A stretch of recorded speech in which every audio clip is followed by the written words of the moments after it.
Hello and welcome to the Alfalfa demonstration video. The aim of this video is to give you a better understanding of what Alfalfa actually does and what it's capable of.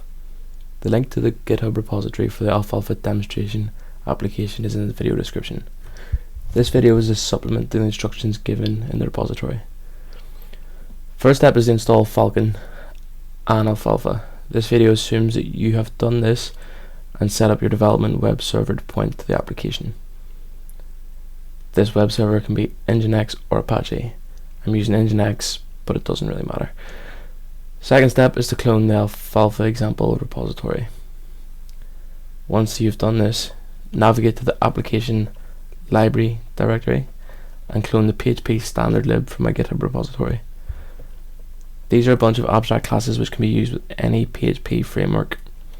They give a basis for creating patterns on top of. When you've cloned the PHP standard lib, the folder contents should look like this. Lastly, navigating to the Alfalfa example, a user folder within the same directory here, you will see that there are two files, an entity.alfalfa entity file and a users.sql file. I've included the SQL file for your convenience so that you can make a database and table that are needed for the demo.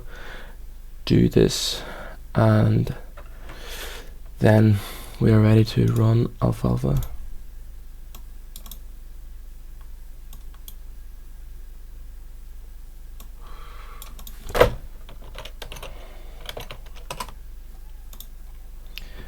So upon execution, Alfalfa goes through all of the patterns in the pattern directory given in the install configuration and injects the variables in the Alfalfa entity file, entity.afe, into the files. This allows for the fast creation of many system classes. Even dependency injection configuration can be generated very quickly. All of the system classes needed for an API endpoint can be created instantaneously. And to show you the contents of the folder now, you can see all these PHP files have been rendered by the Alfalfa engine. To illustrate what has happened here, I will show you this PHP example file. Output should probably best be shown here. I need another window here. This window, I will show you the pattern that was used to generate the file.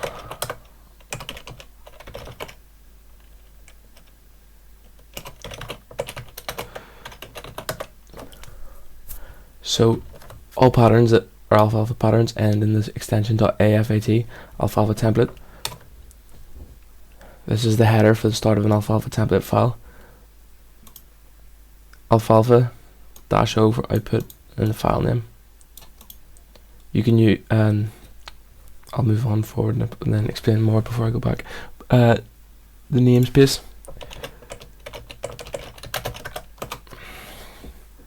is given by the -n line, as you can see here. So this directive renders whatever is after the -n into the file. Entity is given by the -e, so user here. You can't notice the difference between the cases because it's only one subword, but if you look at last update time, for example, that's camel case, snake case, macro case, and Pascal case, which is the first subword, first letter capitalized of each subword. -k gives the key, and the rest of these are all the non-key variables. It is assumed at the minute that the key variable is protected long. I will reiterate upon this in future versions to allow for custom data type and custom visibility. These variables down to the second last are part of the not key, not last subset within the variables. This last one is not key, not last, and as you may have guessed by now, the id-k is the key variable. So what this does is it loops through every single variable in the vars variables set, and for the key variable it will only output that for the key variable. This here will get outputted for every variable because it's not inside a key or not key directive. And then with inside any block of vars, you can call at any time any of these, which will output for the current var in the set the related output based on what case you have called. So the best way to think about this is, so it's en_tity for snake case. It's usually the first, always the first after the first syllable. So n today it'll be after the en, and v-r it's after the v. As you can see, that's sort of what you can expect for the forename. Camel case stays lower. That's because that was given the same way. Snake case, same. Macro case, all capitals. Date of birth, better example. So that's shows you how the directives work, how this actually gets used in a practical setting, or the practicalities of this. Imagine you have a constructor in PHP. You're using chaining to set the variables on the object. This is very much standard of what it would look like inside the constructor method. So for each of the variables, for the first one, you're going to have $this, and then this, you're setting it like that. So it's set Pascal case because you want to uppercase the first bit of the variable. So forename example, capitalized.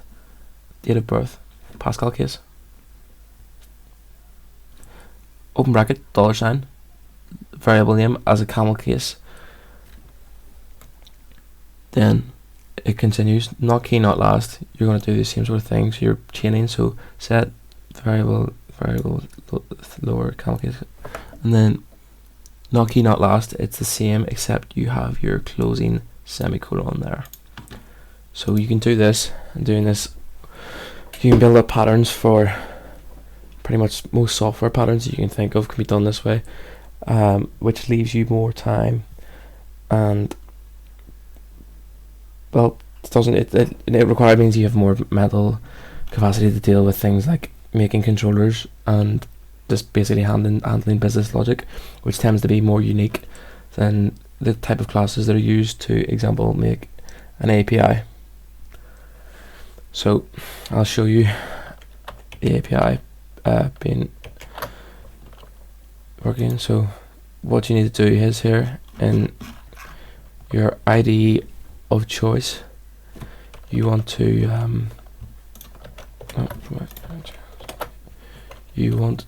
go to application library a user. The dependency injection has been created as user API di. Move it in the config. No, cancel. Open that config into the di folder. Okay, I've moved it there before, so I'll just overwrite for there. It is there, and we're good to go.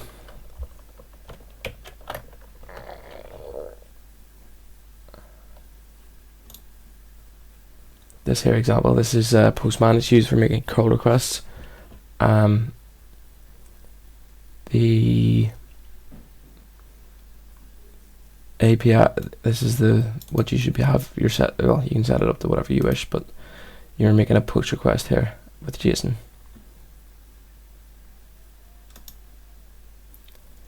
and that's it. It's saved to the database table,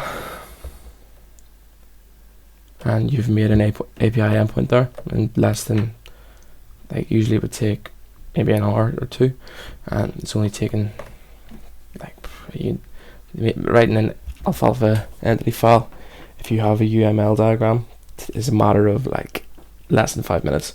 Running Alfalfa, what, 7 key presses, 8 including enter, easy. Thanks for watching.